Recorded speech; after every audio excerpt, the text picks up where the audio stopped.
وَهَذَا كِتَابٌ أَنزَلْنَاهُ مُبَارَكٌ مُصَدِّقُ الَّذِي بَيْنَ يَدَيْهِ وَلِتُنذِرَ أُمَّ الْقُرَى وَمَنْ حَوْلَهَا۔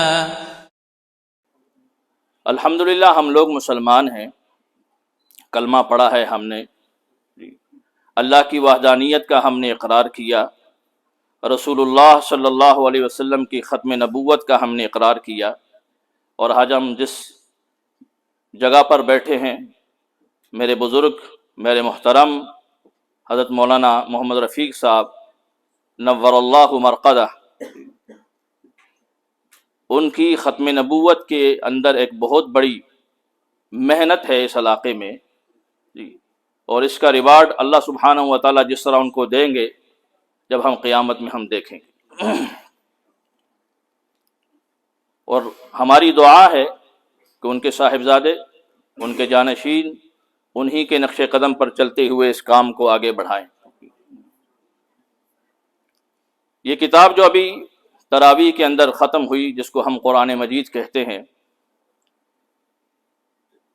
ہم مسلمان، میں ہمیشہ کہتا ہوں کہ ہم شرمندہ سے رہتے ہیں۔ لوگوں کے سامنے ہم اپنے آپ کو مسلمان کہلانے میں شرمندگی محسوس کرتے ہیں، وہ اس لیے کہ ہمارا کریکٹر کچھ ایسا ہے، ورنہ ہمارے پاس جو کتاب موجود ہے، دنیا کے اندر کوئی ایسی کتاب نہیں۔ پہلا، دنیا کی کوئی کتاب، کوئی رائٹر یہ نہیں کہہ سکتا کہ میں نے جو کتاب لکھی ہے اس میں کوئی ڈاؤٹ نہیں ہے۔ یہ کتاب شروع ہوتی ہے کہ ذالک الکتاب لا ریب فیہ، اس کتاب کے اندر کوئی شک نہیں ہے، اور ھدی للمتقین، اہل تقوی کے لیے ہدایت کا راستہ بتاتی ہے۔ ھدی للناس کہا، لوگوں کے لیے ہدایت ہے، لیکن تقوی والے اس سے ہدایت حاصل کرتے ہیں۔ ویسے تو آئی پوری کائنات کے انسانوں کی ہدایت کے لیے ہے، لیکن جو لوگ اس سے ہدایت حاصل کرتے ہیں وہ ھدی للمتقین ہے، اہل تقوی ہے، جو اللہ سے ڈرتے ہیں۔ ہم انسان، ہم اس دنیا میں مسافر ہیں۔ ہمارا سفر عالم ارواح سے شروع ہوا، جب ایک میدان میں چیونٹیوں کی شکل میں ہمیں اللہ نے جمع کیا اور وہاں ہم سے ایک وعدہ لے لیا، وہ ہمارا سفر کا آغاز تھا۔ الست بربکم، کیا میں تمہارا رب نہیں ہوں؟ ہم نے کہا قالوا بلا، کیوں نہیں آپ ہمارے رب ہیں۔ وہ ہماری زندگی کا آغاز تھا۔ اس کے بعد پھر سلا دیا اللہ نے۔ اس کے بعد اللہ نے ہمیں ماں کے رحم میں منتقل کیا، وہ ہماری ایک دنیا تھی۔ 6 مہینے سے 9 مہینے تک وہ ہماری ایک دنیا ہے۔ اس دنیا میں اگر کوئی جا کر ہم سے کوئی کہتا کہ تم اس کے بعد ایک اور دنیا میں جانے والے ہو، جو بہت بڑی دنیا ہے، جہاں بڑی بڑی عمارتیں کھڑی ہیں، بڑی بڑی گاڑیاں ہیں، اور اتنے سارے لوگ ہیں، کوئی بھی شخص جس کو اگر وہاں شعور دیا جاتا وہ اس بات پر یقین نہ کرتا کہ اس دنیا سے بھی ہٹ کر کوئی دنیا ہے میری۔ وہ تو اپنی ماں کے پیٹ کو سب سے بڑی دنیا سمجھتا، پھر اللہ نے وہاں سے نکالا، یہاں بھیج دیا۔ اور ابھی ہم سمجھتے ہیں کہ ہم بہت کچھ حاصل کر چکے، نہیں، ابھی ہم سفر میں ہیں۔ اس کے بعد ہم نے عالم برزخ میں جانا ہے۔ موت کے بعد ہم نے عالم برزخ میں جانا ہے۔ برزخ کہتے ہیں پردے کو، ایک حجاب ہے اس دنیا کے اور اس دنیا کے درمیان، جو قبر کی زندگی ہے۔ تو اب نے ابھی ایک موت کا ذائقہ چکھنا ہے، اور کب کس نے کس وقت چکھنا ہے کوئی پتہ نہیں۔ ہم میں سے ہر شخص یہ سوچتا ہے کہ ابھی میرے پاس ٹائم ہے، میں اپنے آپ کو سدھار دوں گا۔ یہ رمضان کا مہینہ، آپ میں سے، مجھ میں سے بہت سارے لوگ جانتے ہیں، ہم ارد گرد اپنے آپ کو دیکھیں، اپنے ساتھیوں کو، بہت سارے چہرے پچھلے رمضان میں تھے، اس رمضان میں نہیں، اور اب رمضان ختم ہو گیا، 1-2 دن باقی رہ گئے ہیں۔ اور ابھی ہم سوچ رہے ہیں کہ اس رمضان میں جو ہم سے کوتاہیاں ہوئی ہیں کہ شاید ہم اگلے رمضان میں پوری کر لیں. یہ انسانی نیچر ہے، فطرت ہے کہ وہ اپنے آپ کو ٹائم دینے کی کوشش کرتا ہے. لیکن اس میں دھوکہ کھا جاتا ہے. ایک بہت بڑے تابعی گزرے ہیں، ابو عبداللہ صلابحی رحمہ اللہ. تابعی آپ جانتے ہیں جو صحابہ کے شاگرد ہوں، جنہوں نے صحابہ کو دیکھا ہو وہ تابعی کہلاتا ہے، اور جس نے تابعی کو دیکھا ہو وہ تبع تابعی کہلاتا ہے. آپ حضرات جانتے ہیں کہ صحابہ کا مقام کتنا بلند ہے. ایک ہم کہنے کو تو کہہ سکتے ہیں کہ ایک ادنا صحابی، لیکن ادنا کہنا بھی گستاخی ہے، لیکن کیا کریں، سمجھانے کے لیے کہہ سکتے ہیں کہ ایک ادنا صحابی جو ہے نا، اس کے مقام تک پورے دنیا کے قیامت تک آنے والے اولیاء، صلحاء، فقہاء وہ نہیں پہنچ سکتے. وہ مقام اتنا بلند ہے، اس لیے کہ انہوں نے حضور نبی کریم صلی اللہ علیہ وسلم کی صحبت کو پایا ہے، ان کی مجلس کو پایا ہے، اپنی آنکھوں سے ان کو دیکھا ہے، ان کے چند کلمات سنے ہیں. بس یہ کوئی چھوٹا رینک نہیں ہے.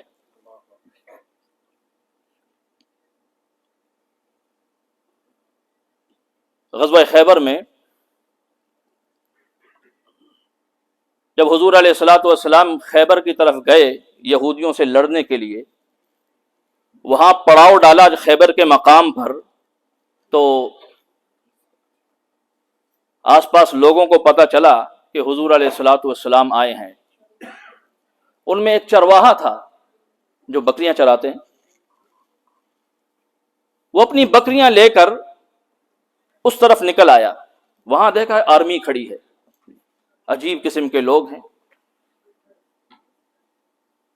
اس کو کچھ اندازہ تھا کہ بھئی مکہ کے اندر اور مدینہ کے اندر ایک شخص نے نبوت کا دعویٰ کیا ہے، اور اب اس کو پتہ چلا کہ یہ وہی ہیں، اسی کے ماننے والے آئے ہیں. وہ اپنی بکریاں لے کر وہاں پہنچ آیا. صحابہ سے پوچھا تمہارا سربراہ کہاں ہے، تمہارا کمانڈر ان چیف کا ہے؟ حضور علیہ الصلوۃ والسلام ایک جھونپڑے میں بیٹھے ہوئے تھے. انہوں نے کہا اس کے اندر چلا گیا.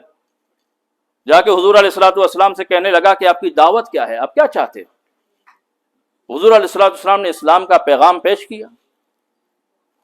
کہنے لگا اگر میں اس پیغام کو قبول کر لوں تو میرا رینک کیا ہوگا؟ حضور علیہ الصلوۃ والسلام نے کہا تم کلمہ پڑھ لو، تم ہمارے بھائی ہو. اب وہ حضور علیہ الصلوۃ والسلام کی دینی حیثیت کو تو اتنا نہیں جانتا تھا، دنیاوی حیثیت کو جانتا تھا. اس لیے کہ اس کو پتا تھا قریش کے ہیں، ہاشمی ہیں، ان کا مقابلہ کوئی نہیں کر سکتا. اب دینی حیثیت نہیں جانتا. وہ کہنے لگا آپ ایک کلمہ پڑھنے کی وجہ سے آپ مجھے اپنا بھائی بناتے؟ نے کہا بالکل.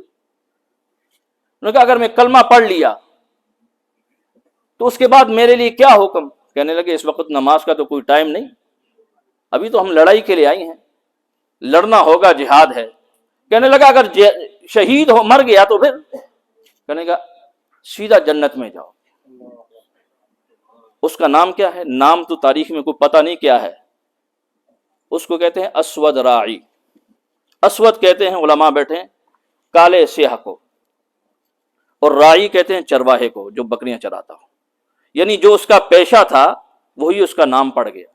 اس کا کلر، اس کا پیشہ، اس کا نام ہو گیا. اصل نام کیا ہے پتہ نہیں. تو یہ جو اسود راعی ہے شہید ہو گئے تھے وہاں پر، اس جنگ میں شہید ہو گئے. میں لمبی چوڑی بات نہیں کرنا چاہتا.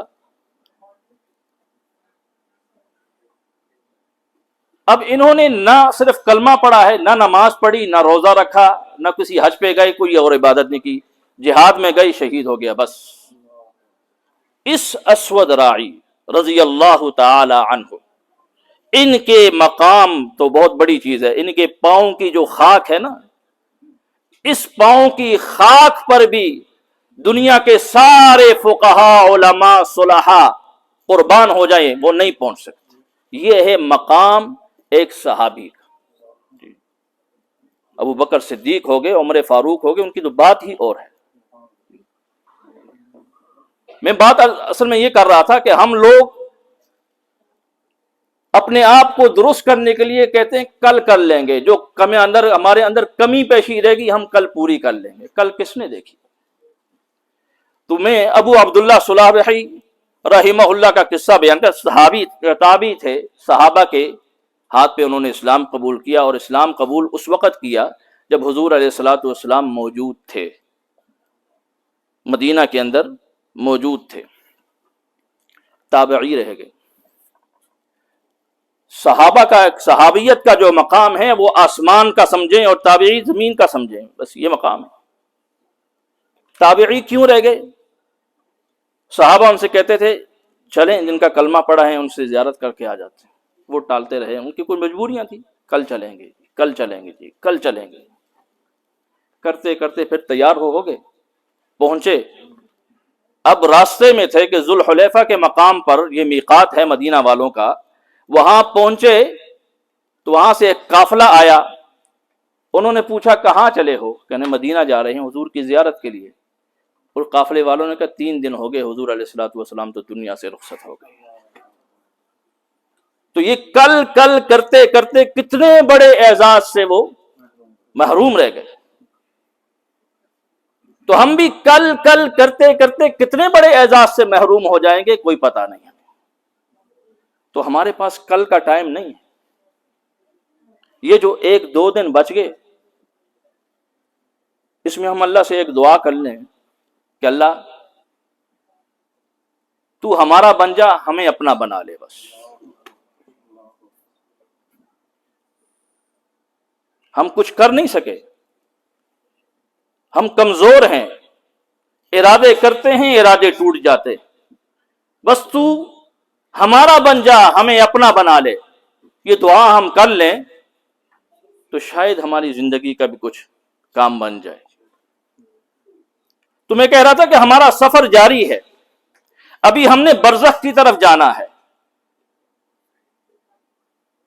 سورہ مومنون میں اللہ نے ارشاد فرمایا اولئک هم الوارثون الذین یرثون الفردوس. او ہم تو جنت الفردوس کے وارث ہیں. سیدنا آدم علیہ الصلوۃ والسلام کو اس جنت سے نیچے اتارا گیا تھا. ہماری وراثت وہ ہے جس کو ہم نے لینا ہے، اور ہم اس دنیا کو اپنی وراثت سمجھ بیٹھے. یہ دنیا تو کسی کی ہوئی نہیں. جو ہمارے پاس آج ہے، ہماری آنکھ بند ہوئی، شریعت نے بھی کہا ہے کہ دوسروں کو تقسیم کر دو. یہ مال دوسروں کی طرف چلا گیا، اور ہم کہاں گئے؟ کسی کو 2 گز ملی، کسی کو نہ ملی. تو ہم ایک دھوکے کے اندر بیٹھے ہیں، اور ہر سال اپنے آپ کو دھوکہ دیتے رہتے ہیں، اور اسی دھوکہ دینے میں ہماری آنکھ نے بند ہو جانا ہے. ہمارے پاس ایک عظیم کتاب موجود ہے، ایک ایسی کتاب جو چیلنج کرتی ہے دنیا کو.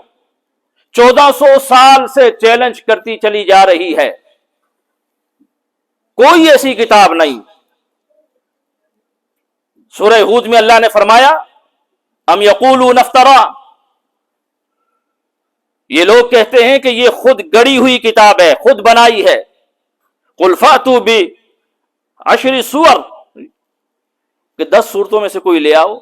مفتریات، تم اگر کہتے ہو کہ یہ نبی علیہ الصلوۃ والسلام نے نعوذ باللہ خود بنائی ہے تو تم لے آؤ، اسی طرح بنائی ہوئی لے کر آ جاؤ. پہلے 10 صورتوں کا چیلنج کیا.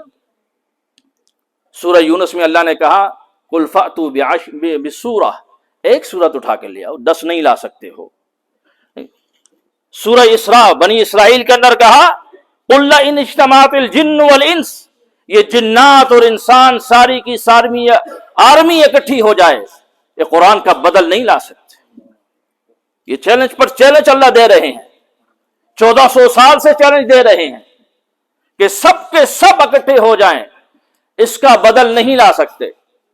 وَإِن كُنتُمْ فِي رَيْبٍ مِّمَّا نَزَّلْنَا عَلَىٰ عَبْدِنَا فَأْتُوا بِسُورَةٍ مِّن مِّثْلِهِ، اگر تمہیں شک ہے کہ جو ہم نے قرآن اللہ اپنے بندے پر نازل کیا ہے یہ انسان کا بنایا ہوا ہے، تو فَأْتُوا بِسُورَةٍ، ایک سورت لے آؤ۔ سورت کون سی ہے؟ سورہ بقرہ کا مطالبہ نہیں کیا، سورہ کوثر، اِنَّا أَعْطَيْنَاكَ الْكَوْثَرَ فَصَلِّ لِرَبِّكَ وَانْحَرْ إِنَّ شَانِئَكَ هُوَ الْأَبْتَرُ۔ اللہ نے نہیں کہا کہ سورہ بقرہ اٹھا کر لیا، یہ چھوٹی سی سورت ہے، 3 چھوٹی چھوٹی آیتیں ہیں، بنا لو نا۔ ان کنتم صادقین، اگر تم سچے ہو اس بات میں کہ یہ اللہ کا کلام نہیں ہے۔ پھر آگے اللہ نے ایک اور چیلنج کر دی۔ اصل میں ہم لوگوں کو عربی سے کوئی اتنا شغف نہیں ہے، کوئی اتنی محبت نہیں ہے، ورنہ اس کو اگر ہم صحیح سمجھ کر پڑھ لیتے نا تو پڑھنے میں بھی مزہ آتا، سننے میں بھی مزہ آتا۔ فَإِن لَّمْ تَفْعَلُوا وَلَن تَفْعَلُوا، علماء یہاں بیٹھے ہیں۔ تفعلوا عربی گرامر میں مضارع کا صیغہ کہتے ہیں، ایک پہ لام اور میم آیا ہے، دوسرے پہ لام اور نون آیا ہے۔ لام اور میم کا ترجمہ بن گیا کہ تم اس سے پہلے بھی ماضی کے اندر بھی اس چیلنج کا جواب نہیں دے سکے۔ لام اور نون کا معنی بن گیا کہ تم آئندہ کبھی بھی نہیں دے سکو گے۔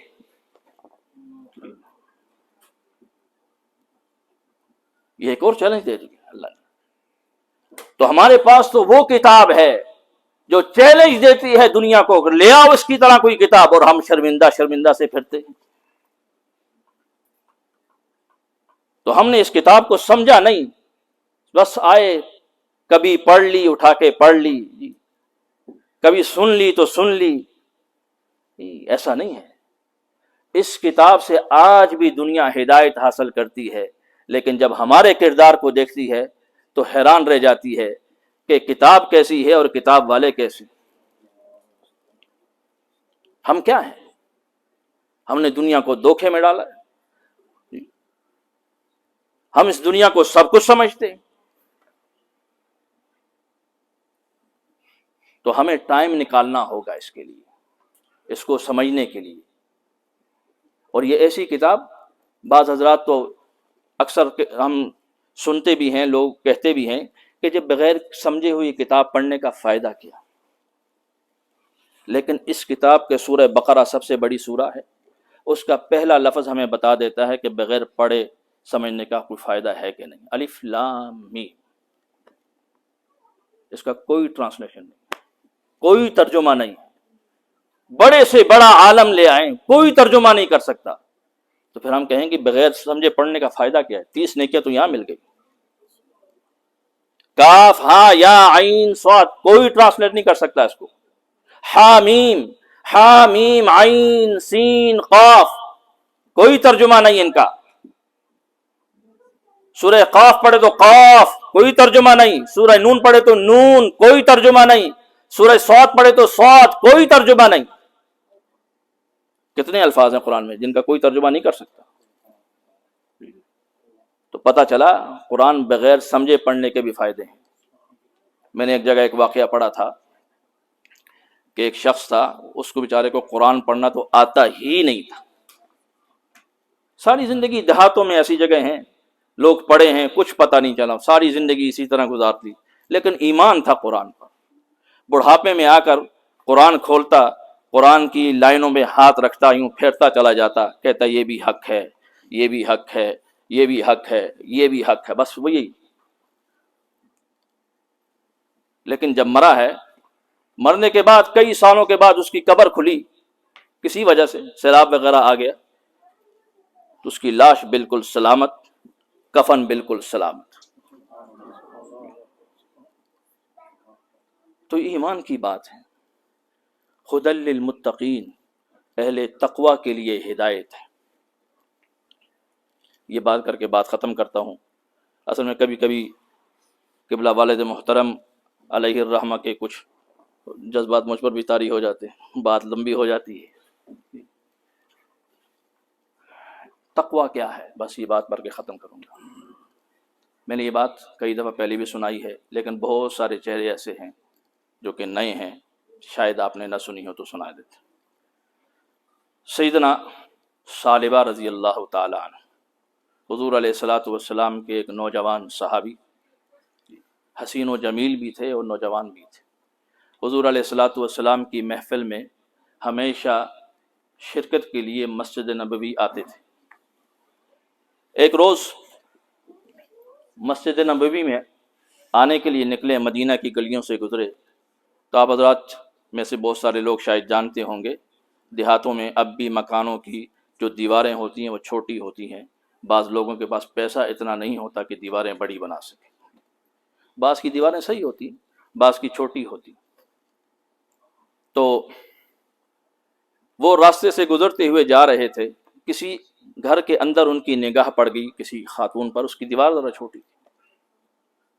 اب نگاہ پڑ گئی، نگاہ تو معاف ہے نا، ایک نگاہ پڑ جانا تو معاف ہے۔ ہم لوگ تو دین کے ساتھ بھی مذاق کرتے ہیں،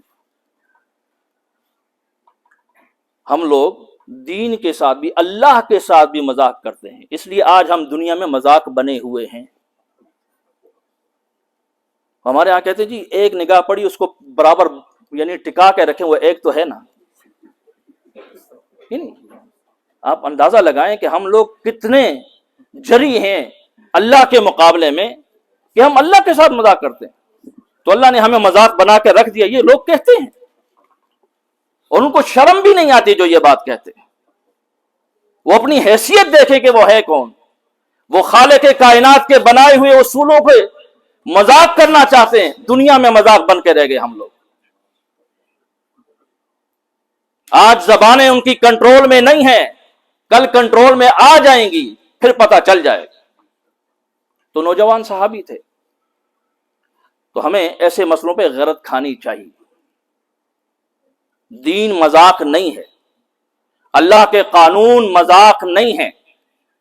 جب کوئی شخص اس قسم کا مذاق دین کے ساتھ کرے، وہاں اس کی زبان پکڑ کے کھینچ دے، یہ غیرت ایمانی۔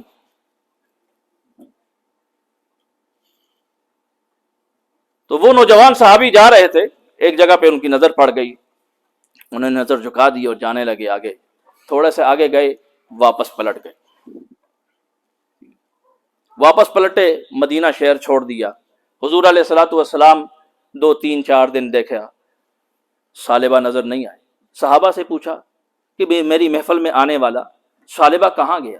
صحابہ کو بھی پتہ نہیں، گھر میں پتہ کرایا، گھر میں بھی نہیں۔ حضور علیہ الصلوۃ والسلام بہت پریشان ہوئے۔ یہ مسجد کی برکت ہے، یہ بھی آپ سن لیں کہ وہ مسجد میں آتے تھے نا جی۔ جب وہ نہیں آئے تو ساتھیوں کو پریشانی ہوئی کہ کہاں چلا گیا، اب کوئی مسجد میں آئے ہی نہ، تو پھر وہ گھر میں بیمار پڑا رہے تو پڑا رہے، کسی کو کیا پتا۔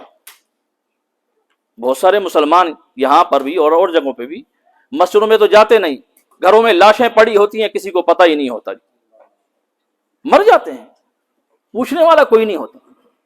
مسجدوں میں آئیں گے، 1-2 دن نہیں آئے تو پتہ تو چلے بھائی کہاں گیا، کوئی پتہ کرے گا جا کے۔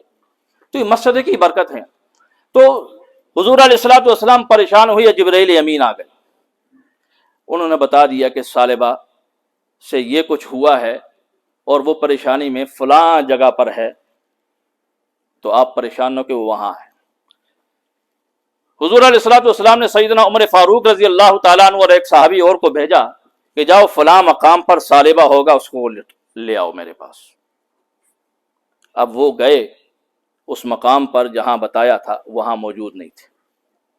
سیدنا فاروق اعظم نے کہا یہ تو ہو نہیں سکتا کہ حضور علیہ الصلوۃ والسلام کہیں کہ یہاں ثعلبہ ہے اور یہاں نہیں، یہ کیسے ہو سکتا۔ بہرحال وہاں ایک بکریاں چرانے والا نظر آیا، تو ان سے پوچھا کہ اس شکل و صورت کا کوئی نوجوان آپ نے دیکھا ہے؟ تو اس نے کہا دیکھا ہے، ہوتا ہے ادھر۔ تو کہنے کہاں؟ کہنے لگے اس وقت تو نہیں ہوگا، اس وقت پتہ نہیں کہاں چھپا پڑا ہے، جو ہی سورج غروب ہوگا تو وہ آ جاتا ہے میدان میں اور روتا ہے، پتہ نہیں اس سے کیا ہوا۔ تو سیدنا فاروق اعظم وہاں کھڑے ہو گئے۔ سورج غروب ہوا، ثعلبہ کسی غار سے اترے، میدان کے اندر آئے، آسمان کی طرف ہاتھ اٹھائے اور اللہ سے معافیاں مانگ رہے ہیں۔ تو سیدنا فاروق اعظم رضی اللہ تعالیٰ پیچھے سے جا کر ہاتھ رکھا، ثعلبہ جب آواز پہچانی فاروق اعظم ہے، پلٹ کر دیکھا، نہ فاروق اعظم نے ابھی بات کی، ثعلبہ نے فوراً پلٹ کے کہا حضور علیہ الصلوۃ والسلام کو میری گناہ کی خبر ہو گئی۔ انہوں نے کہا ہمیں نہیں معلوم تمہارا گناہ کیا ہے کیا نہیں ہے، ہمیں تو بھیجا ہے تمہیں لانے کے لیے۔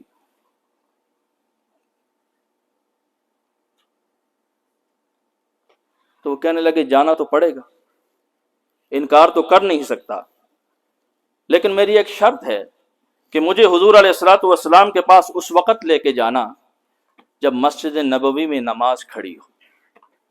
کیوں؟ اس آنکھوں میں اتنی گناہ ہیں کہ یہ حضور علیہ الصلوۃ والسلام کی نگاہوں کا مقابلہ نہیں کر سکتے۔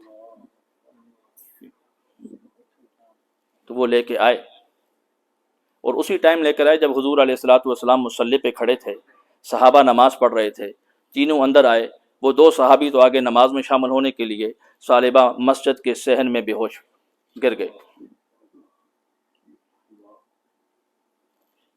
حضور علیہ الصلوۃ والسلام نے سلام پھیرا، دیکھا عمر فاروق بھی موجود ہیں، جو دوسرے بھیجے تھے وہ بھی موجود ہیں۔ فرمایا ثعلبہ کہاں ہے؟ تمہیں تو میں اس کو لانے کے لیے بھیجا تھا۔ وہ کہنے لگے ثعلبہ مسجد نبوی کے صحن میں بے ہوش پڑے۔ حضور علیہ الصلوۃ والسلام آئے، بیٹھے، ان کا سر مبارک اٹھا کر اپنی گود میں رکھا، اور جو ان کے سر پہ ہاتھ پھیرنے لگے، آنکھیں کھلی، دیکھا حضور علیہ الصلوۃ والسلام کی گود میں ہے، سر اٹھا کر دوبارہ زمین پہ رکھ دیا۔ کہنے لگے اس کے اندر تو گناہ ہی گناہ ہے، یہ آپ کی پاک گود میں کیسے ہو سکتا ہے؟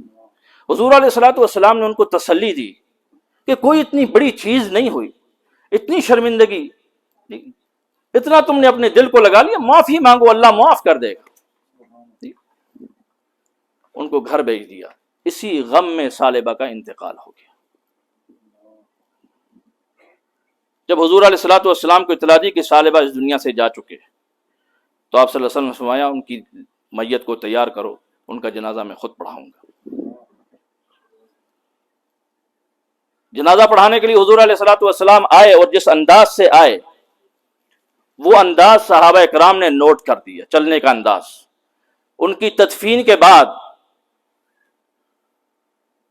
حضور علیہ الصلوۃ والسلام سے صحابہ نے پوچھا کہ آپ جس انداز سے اس جنازے میں چل رہے تھے، وہ کچھ آپ کا انداز نرالا تھا، ایسی کیا بات ہوئی؟ تو حضور علیہ الصلوۃ والسلام نے کہا کہ ثعلبہ کے جنازے میں اتنے فرشتے آئے ہیں کہ مجھے اسی انداز میں چلنا پڑا ہے۔ تو یہ ہے تقوی۔ متقی اس کو نہیں کہتے۔ ایک تو ہم لوگوں کے اندر بڑی غلط فہمی یہ ہوگی کہ اگر کوئی امام صاحب کہیں کوئی غلطی کر بیٹھے تو ہم دیکھتے ہیں جی اس امام نے غلطی کر دی، وہ امام ہے، انسان ہے۔ صحابہ سے غلطیاں ہو گئیں، لیکن وہ غلطیاں معاف ہو چکی، اللہ نے رضی اللہ عنہ و رضوا عنہ کر دے دیا لقب ان کو۔ ان کی غلطیوں پر اب ڈسکس کرنا فضول ہے، ٹائم ویسٹ کرنے والی، اپنے ایمان کو خراب کرنے کی بات ہے۔ غلطیاں تو ان سے بھی ہوئی۔ ایک تو انبیاء معصوم ہوتے ہیں، امام معصوم نہیں ہوتے۔ یہ شیعوں والا عقیدہ ہمارے اندر بھی آ گیا، ان کے ائمہ معصوم ہوتے ہیں، تو ہم بھی سمجھتے ہیں ہمارے بھی امام معصوم ہیں۔ کہیں کسی سے کوئی غلطی ہو جائے فوراً انگلیاں کھڑی کر دیتے ہیں، ایک انگلی اس کی طرف کرتے ہیں، 3 انگلیاں ہماری طرف آتی ہیں۔ تو تقوی اسی کو کہتے ہیں، اللہ سے ڈرنا، لیکن ہم اللہ سے نہیں ڈرتے۔ میں نے عرض کیا نا، ہم اللہ سے نہیں ڈرتے، ہم بعض اوقات ایسے مذاق کر جاتے ہیں کہ ہمیں پتہ ہی نہیں ہوتا کہ ہم مسلمان بھی رہے کہ نہیں رہے۔ تو ہمیں اپنی آپ کو، اپنی زندگی کو بدلنا ہوگا، ورنہ موت نے آ کے ویسے ہی بدل دینا ہے ہمیں۔ اس وقت کچھ باقی نہیں رہے گا۔ آگے جنت کی زمین ہمارے لیے پڑی ہے جو خالی ہے، بالکل خالی زمین ہے۔ یہاں سے ہم جو اگر سبحان اللہ بھی کہتے ہیں نا، وہاں کچھ چیز پیدا ہو جاتی ہے۔ یہاں ہم نماز پڑھتے ہیں نا، اس کے بدلے وہاں کچھ بن جاتا ہے۔ یہاں ہم چھوٹا سا پلاٹ لے لیں، اس کو بنانے کی فکر میں لگے رہتے ہیں، وہ اتنی بڑی زمین اس کو کون بنائے گا؟ وہ ہماری وراثت ہے۔ غالباً امام شافعی رحمہ اللہ سے کسی نے پوچھا کہ حضرت میں نے خواب میں اپنی حور دیکھی لیکن اس کی آنکھیں بند تھیں. یہ بھی پریشانی کی بات، حور کی آنکھیں بند ہو جائیں. امام صاحب نے فرمایا تم نماز میں آنکھیں بند کر کے نماز پڑھتے ہو؟ وہ کہنے لگے جی ہاں، اس لیے تمہاری، کیونکہ ایک نماز سے ایک حور پیدا ہو جاتی ہے، تمہاری حور کی آنکھیں اس لیے بند ہیں، آنکھیں کھول کے پڑھا کرو. تو ہمارے اعمال جو ہیں وہاں بن رہے ہیں سب کچھ. ایک سبحان اللہ کہیں گے درخت لگ جاتا ہے، وہاں محلات کھڑے ہوتے ہیں.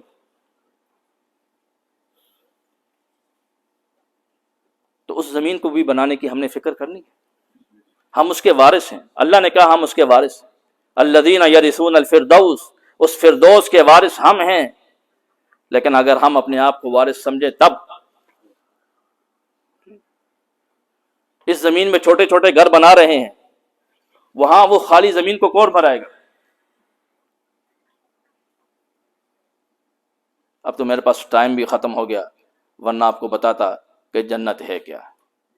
لیکن جنت بہت حسین ہے، اور اس دنیا کے چھوٹے چھوٹے مکانات ہمیں یہ بڑے پیارے لگتے ہیں، لیکن وہ جنت ہمارے لیے بہت بڑی اللہ نے بنائی ہے.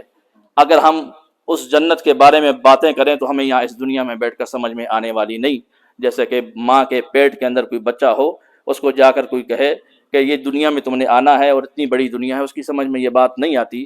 ہم نے جس دنیا کی طرف جانا ہے اس کے بارے میں حضور علیہ الصلوۃ والسلام نے اتنا ہی کہا تھا کہ کسی آنکھ نے اس نظارے کو دیکھا ہی نہیں، کسی کان نے اس کے بارے میں سنا ہی نہیں ہے، اور کسی کے دل پر اس کا خیال تک نہیں گزرا ہے. سبحانک اللہم وبحمدک، اشہد ان لا الہ الا انت، استغفرک واتوب الیک.